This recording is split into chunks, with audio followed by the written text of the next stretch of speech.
Bien, doctora Malú, hablemos del tema de fondo que nos toca hoy día. Cuéntenos un poquito cuáles son los casos que se han identificado o que ahorita están más latentes respecto al tema de las alertas sanitarias.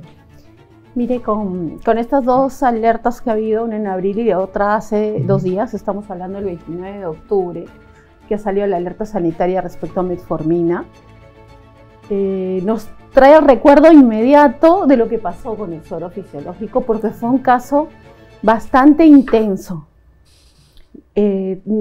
Pudimos conocer a 4 pacientes, específicamente el caso que salió mucho en la prensa, 2 de ellos que fallecieron en Cusco y que el médico tuvo que estar detenido.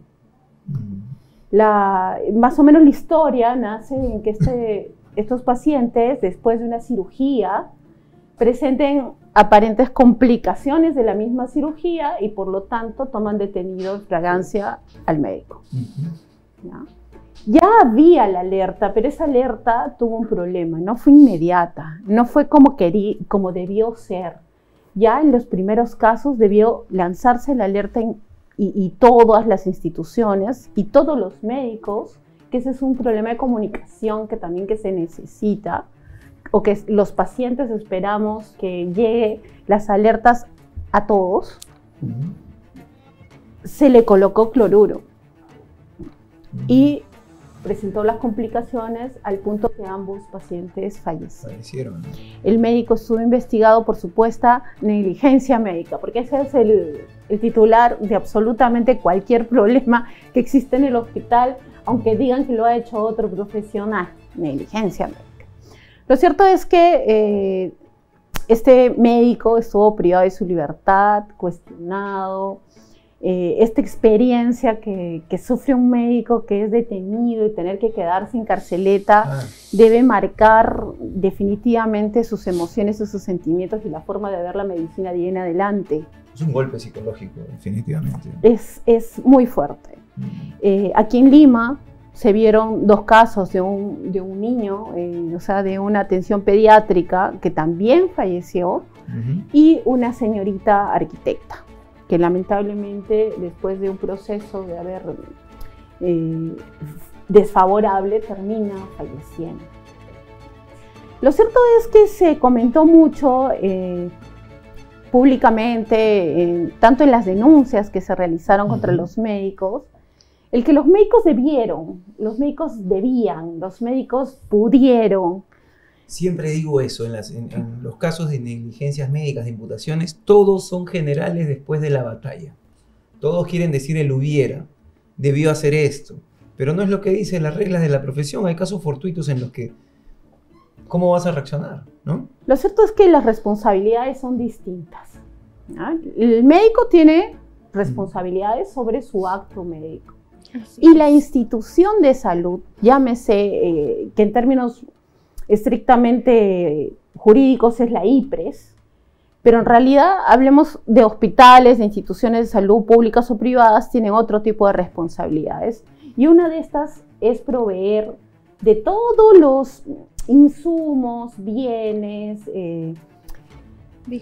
dispositivos que necesitas para poder realizar la atención médica. Entonces el hospital, la institución es responsable no solo del dispositivo, sino de su mantenimiento, que esté correctamente calibrado, que los insumos sean los aceptados, que estén vigentes, es decir, todo el aparato y también el proceso de atención. Y finalmente, dentro de este proceso de atención, la vía seguridad para evitar las infecciones intrahospitalarias, que son absolutamente responsabilidad de la institución. Sin embargo, diremos que esto no se conoce tanto, y cuando esto sucede, el tema de cloruro, se habló de responsabilidad médica y algunos médicos fueron detenidos y fueron procesados. Doc, creo que podríamos recordar un poquito de cuáles son los criterios por los cuales determinamos que alguien es responsable o no de una negligencia médica. Tú eres médico, recibes medicamento en mal estado, ¿no? No necesariamente, inclusive adulterado, ¿no? Vencido no, porque de todas maneras tienes pues que fijarte en la fecha de vencimiento y revisarlo mínimamente, ¿no? Pero digamos que te pasa una situación así, o como con este caso del cloruro. En el derecho, para los criterios de imputación objetiva, existe el principio de confianza. Yo confío en la labor de otra persona creyendo que va a actuar bien. En este caso, el médico confía en la administración del hospital, del nosocomio, que los medicamentos que compra son de buena calidad y no están vencidos, obviamente los va a colocar. Está cumpliendo con las disposiciones establecidas en la literatura médica. Entonces, no hay ningún tipo de responsabilidad penal ahí del médico. Eso es un criterio malo y eso las fiscalías deberían evitar en casos así. No pueden estar maltratando a un ser humano, deteniéndolo, haciéndolo pasar todo este proceso por una situación que escapa de su responsabilidad. Entonces, simplemente, creo yo, se tienen que aplicar los criterios de imputación objetiva referidos al principio de confianza. El médico no tiene un acaparamiento de funciones. No puede hacer la labor del químico farmacéutico, de la empresa que provee ese medicamento, no puede hacer la labor de logística del hospital, no. Ni de Digemit, ¿no? Ni de Digemit tampoco. Así es. Tal cual. Y doctora, su punto de vista desde médico de este evento, ¿qué es lo que nos podría comentar, recomendar? Pues es que realmente ha sido no solamente uno, sino han sido 3 alertas con múltiples casos que golpea al gremio médico, ¿no? Y tal cual mencionan el término negligencia, todo es negligencia, te voy a denunciar. Y bueno, si es que tenemos colegas que nos están viendo, pues creo que cada uno de nosotros, siquiera una vez en la vida, nos han dicho cosas muy fuertes y los voy a acusar de negligencia cuando no hay razón, ¿no? Si uno sigue su proceso, sigues las guías de práctica clínica, aplicas todo el conocimiento y eres responsable de tu acto médico, no creo que haya mayores problemas. Ahora, evidentemente los médicos no somos Dios. A veces van a haber casos que pueden ser muy sencillos aparentemente. Actuamos dentro del acto médico, obviamente con la premura o con el objetivo de salvaguardar la vida del paciente, pero a veces no se puede. Y otros casos que a veces decimos, este paciente no va a salvarse y luego actuamos tal cual y luego sí, ¿no?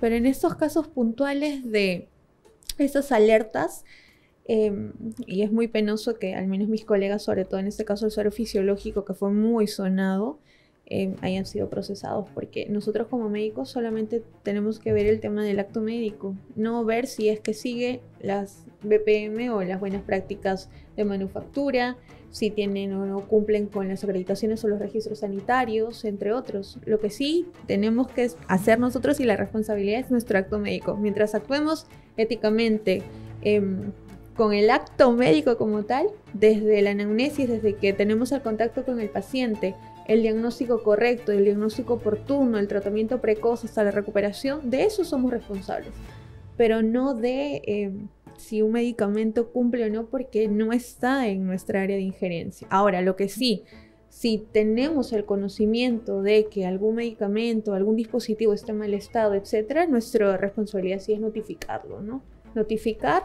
Y si vemos que por ahí hay algún medicamento que tiene una reacción adversa medicamentosa o por el contrario efectos secundarios u otros no conocidos, sí tenemos la obligación de reportarlo, ¿no? Y suspender obviamente el uso.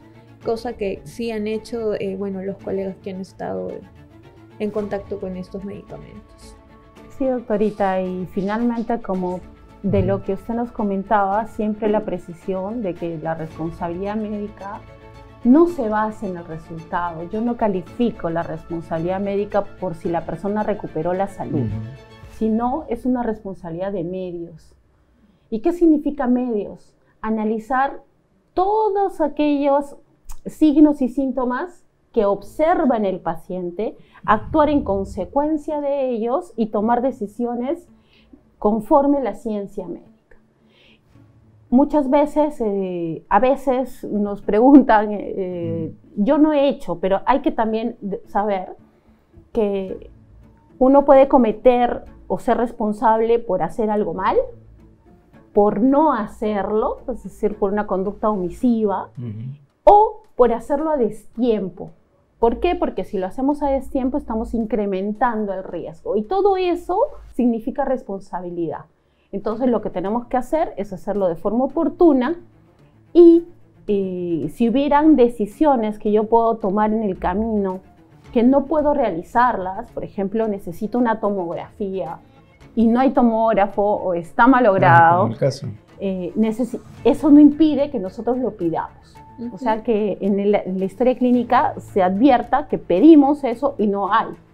¿Por qué? Porque después, con el tiempo, esto toma su tiempo de investigación. Ya no nos vamos a acordar por qué es que prescindimos de ese medio probatorio. Y lo que sí es cierto, y comentaba, doctor, para darle el punto así sobre la I, es que el médico no es responsable de que se cumpla con la calidad de los medicamentos. Así es. ¿No? Él actúa bajo el principio de confianza, no solo de su institución, sino del sistema sanitario en su integridad. Él lo único que tiene en manos son sus decisiones médicas y lo que puede controlar respecto a eso. Y finalmente lo que usted ha dicho, doctorita, es muy importante. Que los reportes que hayan sobre cualquier reacción distinta a la esperable se tengan que reportar de la forma más rápida. Y cuando ya existe una alerta, debe haber alguna forma, no sé, con tantos medios que tenemos ahora de alerta, ahora nos llega la alerta de tsunami aunque estemos en el cerro. Las alertas sanitarias también. También la alerta sanitaria de los fármacos debería llegarnos a todos, porque este tema de la metformina lo podría, ni siquiera hay pacientes que están en el ámbito hospitalario. Ellos ambulatoriamente consumen este producto para controlar su diabetes. Entonces, son de venta libre. Claro, sí. La metformina no necesita. Diabetes, ¿no? Tengo entendido que no necesita receta. O sí. Bueno, pero lo ideal es el debería. Ahí sí voy a aplicar esa frase de que no me gusta utilizar mucho debería de, pero eso escala a otro nivel, ¿no? O sea, lo que sí nosotros como médicos exhortamos a la población la no automedicación, y eso a veces abre un poquito más la brecha de que si tenemos casos como estos de alerta sanitaria, el cloruro es como el agua para nosotros, es de uso para todo, a nivel ambulatorio, a nivel hospitalario, entre otros, porque con ellos hacemos diferentes mezclas como tal, ¿no? La metformina es un medicamento de primera línea para las personas con diabetes, incluso no con diabetes declarada sí, pero sí con resistencia a la insulina, por ejemplo. Prediabéticos, ¿no? Prediabéticos, conocidos como prediabéticos. Entonces, son medicamentos que son necesarios y personas que se automedican van a tener incluso un poquito más de riesgo que la media, ¿no?